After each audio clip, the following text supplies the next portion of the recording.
નમસ્કાર દર્શક મિત્રો, હું છું રૂપલ વણીચિયા. સંપૂર્ણ ન્યૂઝમાં આપનું સ્વાગત છે. ગુજરાતનો સૌથી પછાત અને આંતરિયાળ તાલુકો એટલે દાંતા તાલુકો. આ તાલુકો બનાસકાંઠા જિલ્લાના ગુજરાત અને રાજસ્થાન સરહદની સીમા પર આવેલો છે.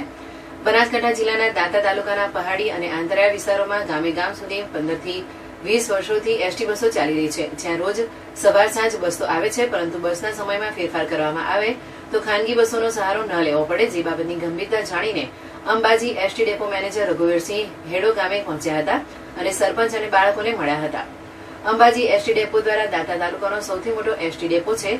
આ ડેપોથી રોજના ઘણા રૂટની બસો દાંતા તાલુકામાં આંતરિયાળ ગામો સુધી રોજે રોજ ચાલી રહી છે. પરંતુ દાંતા તાલુકાના મોટાછડા ગામની અંદર આવેલા ગામો જેવા કે ચારણકા, હેડો સહિતના ગામોથી ઘણા બાળકો આસપાસના ગામોમાં અભ્યાસ અર્થે જાય છે. પરંતુ ગામના સરપંચ અને ગામના બાળકોનું કહેવું છે કે અમારા ગામમાં રોજ સવાર સાંજ બસ તો આવે છે, પરંતુ બસના સમયમાં ફેરફાર કરવામાં આવે તો અમને ખાનગી વાહનોનો સહારો લેવો ન પડે અને અમને એસટી બસ દ્વારા વિદ્યાર્થી પાસનો લાભ પણ મળી રહે, જે બાબતની ગંભીરતા જાણીને Ambaji ST depot manager Raghuvirsinh હેડો ગામે પહોંચ્યા હતા અને સરપંચ અને બાળકોને મળ્યા હતા. રોજ સવારે દાંતા તાલુકાના હેડો ગામના આસપાસના 100 થી વધુ બાળકો બાજુના ગામમાં રોજ સવારે શાળાએ જાય છે અને બસ ગામમાં 12 વાગ્યાની આસપાસ આવતી હોવાથી ગામના સરપંચ અને ગામના બાળકોએ અંબાજી એસટી ડેપો મેનેજરને આ બાબતની જાણ કરી હતી. ત્યારબાદ એસટી ડેપો મેનેજર અને તેમના ટીમના સભ્યો હેડો ગામે પહોંચ્યા હતા. ગામના સરપંચે જણાવ્યું હતું કે અમારા ગામમાં રોજ સવારે અને સાંજે સરકારી એસટી બસ આવે છે.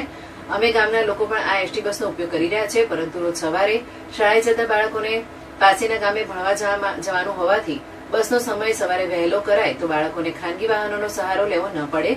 આ બાબતે શાળાના વિદ્યાર્થીઓએ પણ જણાવ્યું હતું કે બસ તો છેલ્લા 15-20 વર્ષથી અમારા ગામમાં આવે છે, પરંતુ બસનો સમય સવારે 9 વાગ્યા જેવો કરવામાં આવે તો અમને આસાનીથી પહોંચવામાં સરળતા રહે અને અમને પણ એસટીના ઓછા ભાડામાં ભણવા જવા મળે.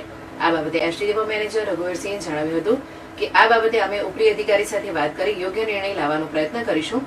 છેલ્લા કેટલાય સમયથી દાંતા તાલુકાના હેડો ગામે એસટી વાહન વ્યવહાર કોઈ વ્યવસ્થા ન હોવાથી બુમરાડ છે, જેના કારણે બાળકોને શાળાએ જવામાં તેમજ ગામ લોકોને પણ એકથી બીજા ગામે જવાની તકલીફ પડતી હોવાની બુમરાડ પડી છે. જે બાબતે હેડો ગામમાં હકીકત જાણતા સરપંચ સહિત ગામ લોકોએ પ્રતિભાવ આપ્યા હતા. હકીકત સંદર્ભે હેડો ગામ અને આજુબાજુના ગામોમાં દરરોજ લગભગ 15 થી 20 વર્ષથી એસટી બસ સેવા પૂરી પડાઈ રહી છે, જેનો લાભ ગ્રામજનો અને વિદ્યાર્થીઓ સાંજે લઈ રહ્યા છે. પણ સવારની એસટી બસની સેવા 9 વાગ્યાની કરવામાં આવે તો સવારે પણ વિદ્યાર્થીઓ અને લોકો તેનો લાભ લઈ શકે.